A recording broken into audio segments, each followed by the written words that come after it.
Hi book lovers, welcome back to my channel. I'm here with my monthly wrap-up. So these are the 21 books that I read back in July. It's not a ton of books for me, but it does make doing wrap-ups a little bit easier, so hopefully this won't be too long or anything. So let's just jump into it. The first book that I read was actually a historical romance. I read A Scoundrel of Her Own by Stacey Reid, who I love. Stacey Reid is always my go-to when I want a historical romance that is steamy and emotional and very well written. This one I wouldn't say is like my top favorite of hers. It's like between 3.5 to 4 stars for me, but it was still a solid read. This one is the third standalone in her Sinful Wallflower series, and I was really excited about this one because of the little teases of this couple that we got from book 2. We got to see a little bit of Devlin and Ophelia, and that little tease of them, I was hooked. Surprisingly, their romance ended up being slow burn, which I didn't really expect because of the intensity that we already got when they were first introduced in the series. And not only was the romance itself slow, but the story itself did read pretty slow to me as well. I did love the beginning though. I loved how these two first met. They met as children when they were stranded in the woods, stranded in this cabin. He saved her life and they just kind of fall in this childhood love with each other, and they promise to marry each other. But unfortunately, Devin, he didn't come from this wealthy high-class family that Ophelia does, so he definitely was not at all good enough for her family. So he left and he's become a self-made man now. They reunite many years later, and Devlin is this notorious scoundrel. He's like this powerful figure, he has this dark reputation, and he obviously recognizes Ophelia at first sight, and she does not recognize him. He owns this gambling hell where Ophelia moonlights as a singer. So she's, you know, this proper lady during the day, but this singer, this sexy singer at night. She does know that she's protected by the owner, like there's something going on between them, but she just doesn't recognize that he was that childhood love of hers. So obviously while you're reading this, you're pretty much waiting for the moment that Ophelia realizes the truth. The romance is so sweet, very slow, and Devlin is the embodiment of it's always been you and everything that I've done has been for you. I'm just a little sad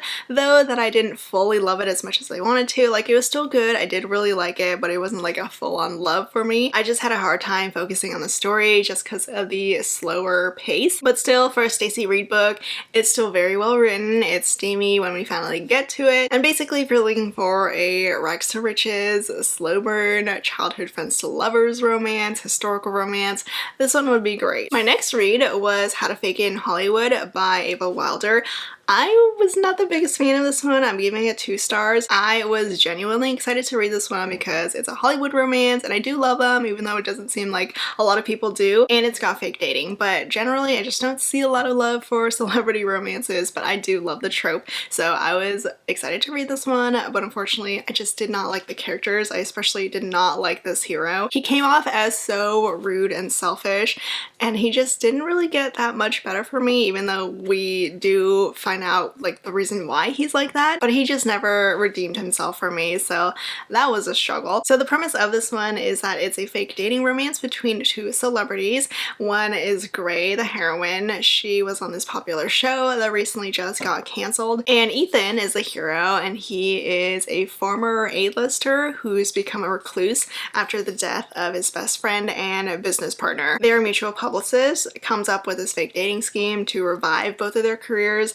but it doesn't exactly go that well in the beginning. Ethan is just clearly so reluctant to do anything about his career and about Gray that it just killed the vibe between them. I spent more time annoyed at Ethan than enjoying like the slow building romance between him and Gray. And once he finally gets his head on straight and they start doing this fake dating thing for real, like going out in public and stuff, I was over it. The book did have a great concept. I mean, it's nothing unique or special, you know, it's like fake dating and celebrities, which has been written a million times, but I still love it. I still want to read it, but this one just didn't deliver for me. I read 2 Devney Perry books next. I've been waiting for my library to finally acquire these audiobooks because I love her audios. So I ended up reading 2 of her Jamison Valley books, technically 1 book and 1 novella. So I am almost done with the series now. I have 1 more book left, and it's not the last one because I read the series completely out of order. The first of the 2 that I read was The Bitterroot Inn, and this one I gave 4 stars to. The whole series, it all has like great small-time romances and also romantic suspense, and this one basically followed that same formula formula. It's book 5 in the series,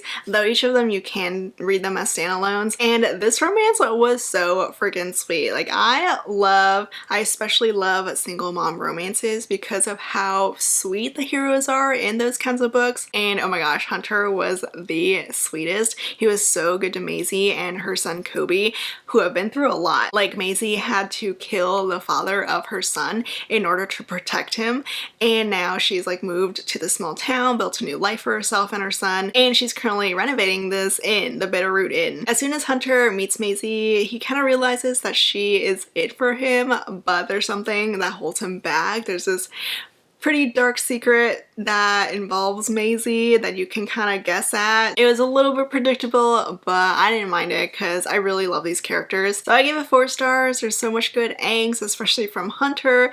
The romance was adorable, and I just really love when Devney Perry writes single parents in her books. I then read the final book in the Jameson Valley series, which is actually a novella. I didn't realize it was a novella until I looked at the audiobook and saw how short it was. But this is The Candle Palace, which is Milo and Sarah's romance, who are already together throughout the series, but now we get to see how they first met. These two first met when Milo was in the hospital. He was in this accident, this meth drug busting explosion, which completely wrecked his body. It wrecked him physically and emotionally, so he is stuck in the hospital trying to recover, and he just wishes that he died in that accident. His new nurse is Sarah, and she kind of brings him back to life. They have these really cute conversations, and they slowly fall in love while she helps him recover, even though this whole relationship is very forbidden because there's no fraternization between patients and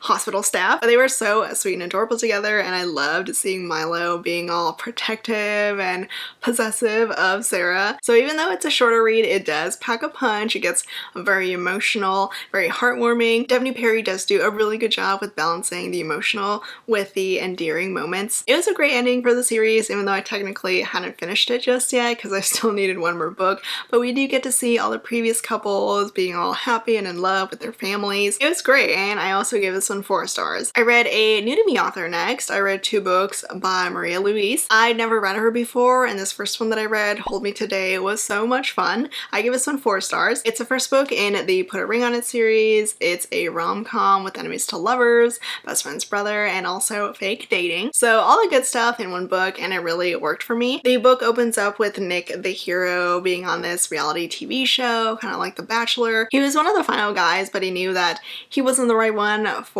the Bachelorette or whatever. So he kind of made her reject him on television for everyone to see and just made his love life a total mess. Nick goes back home after that, and this is when he reunites with Mina, his sister's best friend. Like every other best friend's brother romance, she's been in love with him her whole life. Thankfully though, she's not the kind of heroine who has been waiting for him and pining over him. Like she actually had relationships, but she still did have a crush on him. So Nick goes back home, they reunite, and Mina ends up hiring Nick to help her build her salon. This is when they're forced into some good proximity.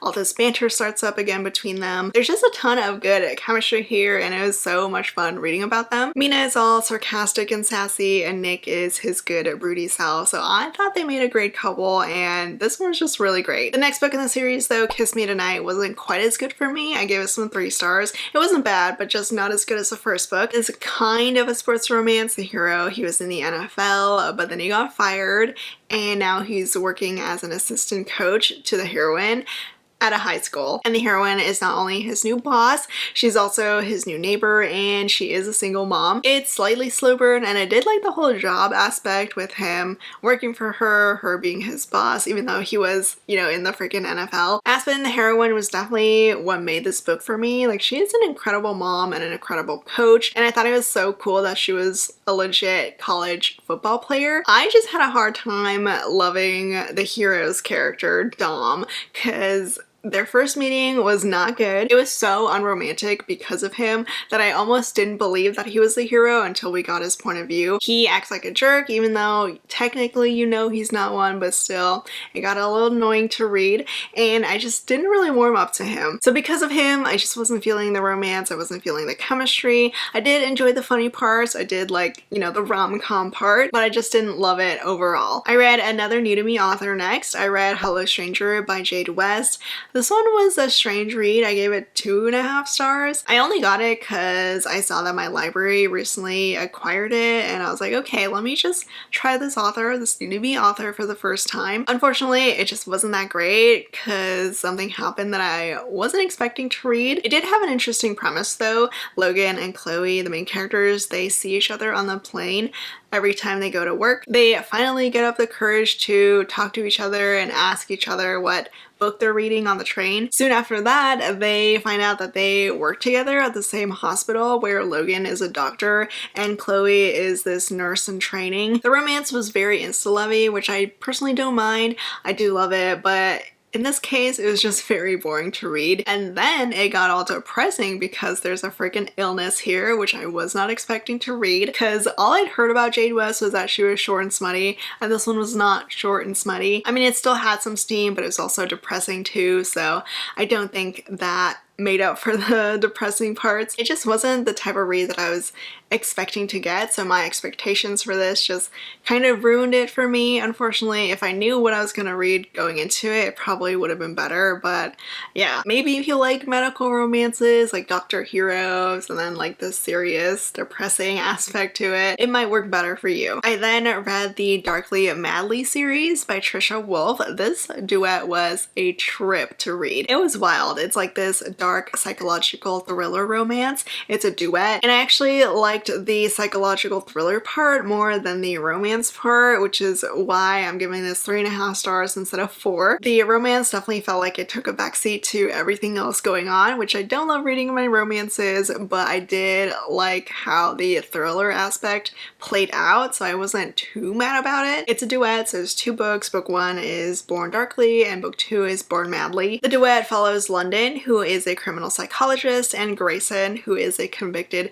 serial killer. Her job is basically to diagnose and rehabilitate convicted felons like Grayson, but he is very, very different from her previous patients. For one thing, they're both insanely attracted to each other, and also Grayson is so smart and so manipulative. He wants London, which means he's gonna have her, and even though London does put up a fight, she can't really resist him. The story gets crazy. Like, not only do we have a literal serial killer hero and the heroine is his psychologist, he is still in jail, so he's been trying to escape so that they can have their happily ever after, even though London is of course torn over it because he's supposed to be in jail, but she loves him. So things go crazy there. And then also there is a copycat serial killer out there who's targeting them. So they're both in danger over this killer who's been copying Grayson's own methods of killing. Like I said, things get wild, but I did really love Trisha Wolfe's writing here. It was my first time reading her, and she really sucks you into her characters and her story. There were a ton of twists and turns, and you never really knew what to expect next. And Grayson is such a fascinating character. Like, he is fucked up. Being in his mind was something else. Like, he's not even like a morally great character, he's just straight up a villain, but I kind of liked it because it just made things so much more interesting. I just didn't fully love it because of all the craziness going on. It was a bit too much and I wanted more development with the romance, but still, it was great. It was a good duet. I definitely recommend it for anyone who likes crime stuff or thrillers. My next read was Gabriel Fallen by Kay Tucker. My copy says Nina West because that was her pseudonym that she wrote under for the series, but she kind of rebranded and now they're all under Kay Tucker. This is the second book in the Empire Nightclub series, her mafia romance series. I read book 1 a long time ago. It was actually when I made my video for when I read authors' pen names, so I read Kay Tucker and Nina West. That first book was only okay for me, but the second one, the sequel, was much better. I gave this one 4 stars. It was definitely an improvement and I liked the characters a lot more here. Like, I just felt more invested. So this series is a new adult mafia romance series. Not too dark or anything, but like dark light. So it's good for like mafia or dark romance beginners. And all 4 books in the series follow the same couple, Mercy and Gabriel. Mercy's father is in prison, and in book 1, Mercy was pretty much forced to beg Gabriel for help to protect her father because mafia stuff is involved. This powerful mafia figure was also in the same jail where her father was. And of course, Gabriel is none other than one of the sons of that mafia leader. But the thing is, Gabriel and his brother want nothing to do with that life. They want to get out of the mafia world, and this is them trying to figure out how to do so without dying and without their father figuring this out. Book 2 is a continuation of that plot, and we do get a lot more development with the romance between Mercy and Gabriel. Like, I finally felt the romance here. I felt that they were genuinely falling for each other, and I also like that we get to learn a lot more about this world that Gabriel is in, this whole drug mafia world. Everything just felt more fleshed out in the sequel, which is why I liked it better, but it does end on another cliffhanger. I'm currently just waiting for my library to get the rest of the series in audio because the narrators are fantastic. Like, I highly recommend the audios if you want to read the series. My next read is Prose Before Bros by Kathy Yardley, which I gave 3.5 stars to. This is a best friend's brother romance with a biker hero, and the heroine is Asian, so obviously I had to read it. This book is also part of the whole Smarty Pants romance line, which is set in the same world as Penny Reid's Winston Brothers series. If you've read the Winston Brothers, you have probably heard of the Iron Wraiths MC, which is the MC that our biker hero is part of. His name is Drill. That's his whole biker name. His sister and her best friend have just moved into town because his sister is pregnant. Maddie is pregnant, and Twee, being the amazing best friend that she is, moves in with her to help her take care of the farm that Maddie has just inherited. Twee has no baby experience and no experience with farming, but best friends forever. She just knows how to be a librarian. I really like the idea of this one, and it was still a fun read. It's this fun small town romance with a city girl who moves to the country and falls for a biker. Twee was a very lovable heroine, but I just could not care less about Drill. Not gonna lie, if this was a friends to lovers sapphic romance between Twee and Maddie, I probably would have loved it a lot more. It definitely would have been a lot more interesting than this book, but sadly we're stuck with Drill, who is just so forgettable. So as much as I wanted to love this one, I couldn't because of Drill, but he didn't completely ruin the book, and it's still a good read. For my next book, I read Technical by Alexandria House. This one I gave 3.5 stars. This is the second book in her basketball romance series, the St. Louis Cyclones, and this might be Alexandria House's sweetest romance that I've ever read, but because it is still Alexandria House, it's a little messy too. The romance itself is so freaking sweet. So we have the hero, Travion. He is the basketball player. He's actually a teammate of one of Alexandria House's previous heroes. So we get some good McLean and brother cameos, and the heroine Stevie is a new mom. She just had a baby, and the two of them have some issues with their pasts. Dre especially has a ton of childhood trauma, family trauma. Dre and Stevie come across each other when Stevie needs help, and Dre pretty much sweeps her off her feet. It's 100% insta love, and it's pretty much like that perfect fantasy of this hot, younger, rich athlete who just worships the ground you walk on. Dre was so perfect and just completely adoring of Stevie and her baby, who she named Little Dre. The thing is, because of how fast these two got together, everyone in Dre's life is telling him that he is being taken advantage of, which I will say is pretty understandable on their part, but Dre was just so wonderful and so protective over Stevie. He stood his ground and protected the woman that he loved. There were some parts that weren't quite fleshed out enough for me, which is why this wasn't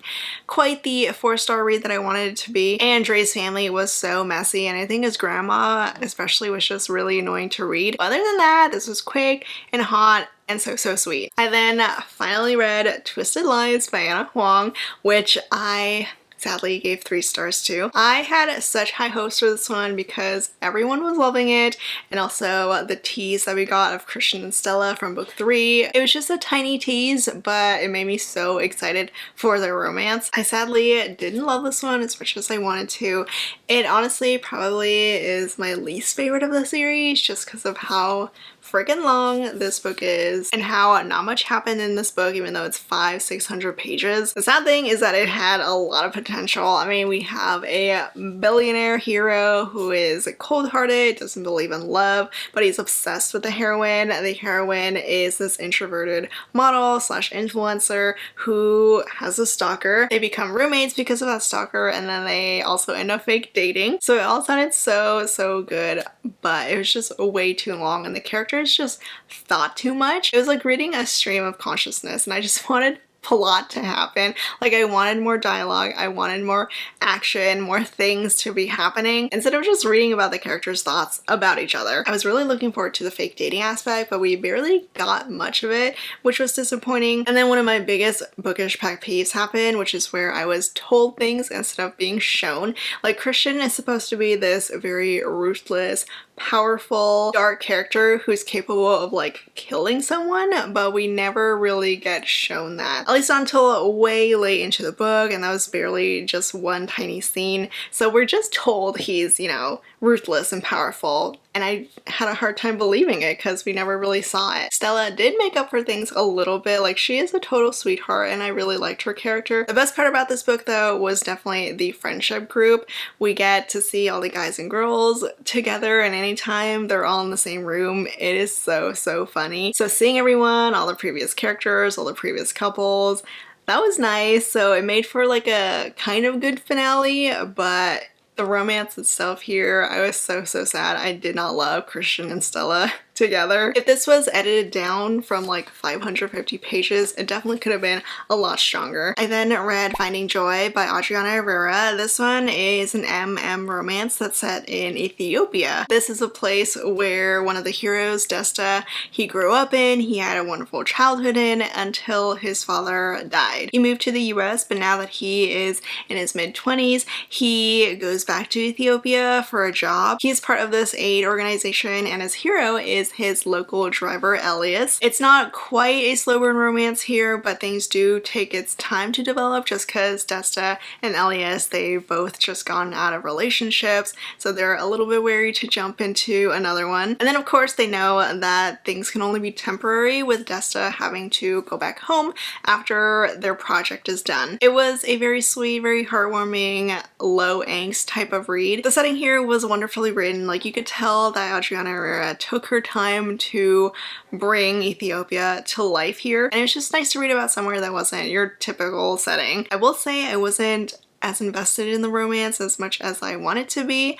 I really liked the beginning, but somewhere midway it kind of fell flat for me. I just wasn't really as invested anymore in the story or the characters, so I can only give this one 3 stars. And I also did wish that we got both point of views, both Desta's and Elias's point of views instead of just Desta's. Like, that definitely would have helped me enjoy this a little bit more. It's not bad though, it's just that compared to like the Dreamer series from Adriana Herrera, it's definitely not as good. I also read American Royalty by Tracy Livesey. This one I gave 3.5 stars to. It was so close to a 4 until I got to the ending. I have read Tracy Livesey before and I really like those books, and I was looking forward to this one because of the fun concept. The heroine is an actual rapper. Danny is this famous rapper who unfortunately goes viral in a not so good way, so she needs to fix up her PR, right? And what better way to fix her image than with a charity concert. The hero, Jameson, is not just a professor, he's not just a reclusive professor, he's also a freaking member of the British royalty. He's a Prince of England, but he wants nothing to do with politics or royalty, but unfortunately his grandmother forces him to put on this charity concert, so he ends up hiring Danny because her stage name is Duchess. Obviously, he finds out soon enough that Danny isn't exactly the Duchess that he thought she was gonna be. She's way hotter than he thought she'd be, and she's also a bit too risque for the British royal family. It is pretty insta-lusty between Danny and Jameson, but I did really like their dynamic. It's opposites attract between this loud sexual woman and this buttoned up reclusive guy. I just love seeing Jameson fall head over heels for Danny, even while they're trying to figure out if they can even have a relationship. So the romance was fun, but the reason why I have to knock this rating down for me was because the ending was so lame. It was like, we're in love, but we also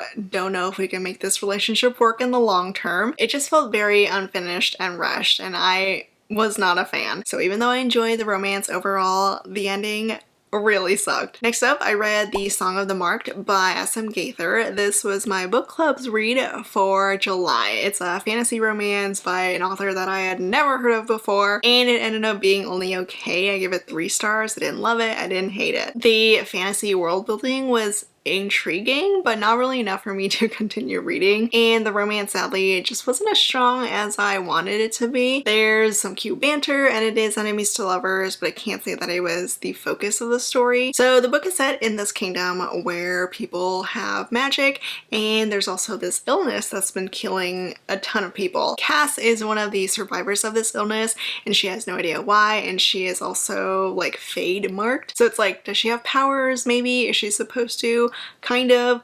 It's weird. She's also a mercenary, and unfortunately because of her job she does get in trouble. To save herself, she's forced to work with the king and partner up with the hero, who is the captain of the king's army. Again, it's enemies to lovers. Elander and Cass do not get along, but there is some fun banter between them. They're forced to work together to find the cure for the illness that's been killing people, and lots of stuff happens, but at the same time, not much does. It just took a long time to finally get to the meat of the story, and of course it's saved for the very, very end where things were revealed, some interesting magic happens, and then there's another thing that reminded me a lot from Blood and Ash, like a whole secret identity thing. So the most interesting part of this book was saved for the very, very end, and unfortunately by then it was a little bit too late for me. I just never got invested in the story and the characters. I did think the twist with the hero was interesting, but definitely not enough for me to continue with the series. And then the final books in this wrap-up are actually part of the same series. I read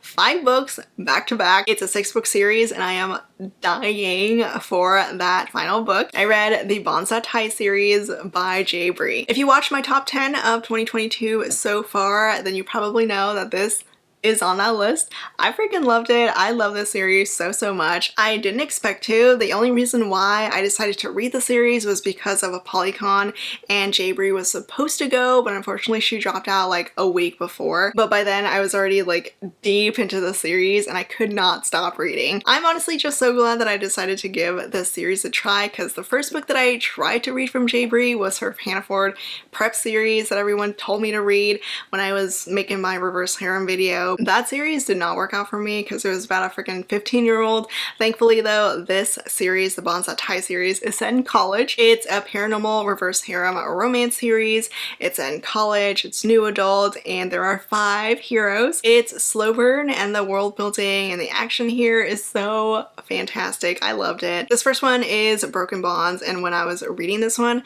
it amazingly did not feel like it was too info dumpy. I mean, yes, it is kind of like you're thrown into this world where you know nothing about, but it's like you gradually learn everything that's going on. So the idea of this series is that our 6 main characters, our heroine and the 5 heroes, they make up what's called a bond group. It's basically fated mates, but with more than 2 characters, 2 people. All 5 guys are Ollie's bonds, but because she found out that they were all in danger, she ran away from them to protect them. They had no idea that she ran away from them for their protection, so they got pissed at her. They were not happy that she ran away. Years later, they finally find her, and Ollie is forced to attend this paranormal college with one of the guys. So she's forced to attend college and forced to stay in their home against her will. I loved Ollie's character. She's very sassy and hilarious. She does act like a brat, but I kind of love that about her. And she just doesn't take the guy's shit easily, which was great to see. Everything she does is to protect her heroes, to protect her bonds, and she is crazy powerful. Like, she has this insane magical power that just instantly kills people. And in this paranormal world, there's a group of people that have these magical powers, and they can all be different kinds of powers, and it's really cool. And of course, the main characters have the coolest powers. I won't spoil too much about the guys, but I'll just talk a little bit about each of them. We have Gabe, who is the other college student. He is kind of a jerk at first, but then slowly you find out that he is a total cinnamon roll. Alice is the other college student who comes a bit later, and he is the nicest of the group to Ollie. He is the one who is always on her side. So these two are the closest in age to Ollie. The three other guys are a bit older. We have Griffin, who is like the dark and broody one. He's silent, dark, and deadly. And then the last two are the Draven brothers, who are two of the most powerful beings in this world. The Dravens are this super wealthy, super powerful family. North is the older brother, and he's pretty much the head of this bond group and the head of the Dravens. Nox is the younger brother, and he has a ton of issues and a ton of trauma.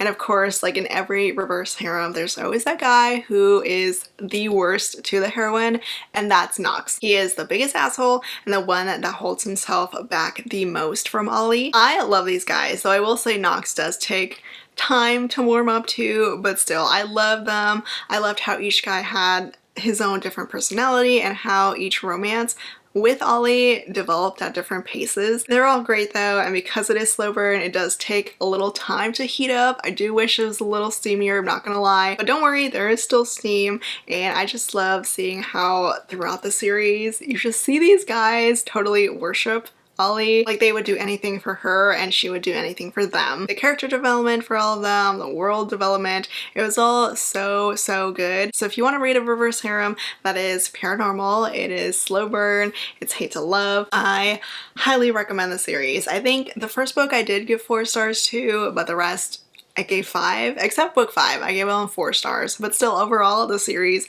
is amazing. So that's it for this wrap up for July. Let me know your thoughts if you read any of these books. As always, links to everything will be down in the description below. Thank you so much for watching, and I will see you all next time. Bye!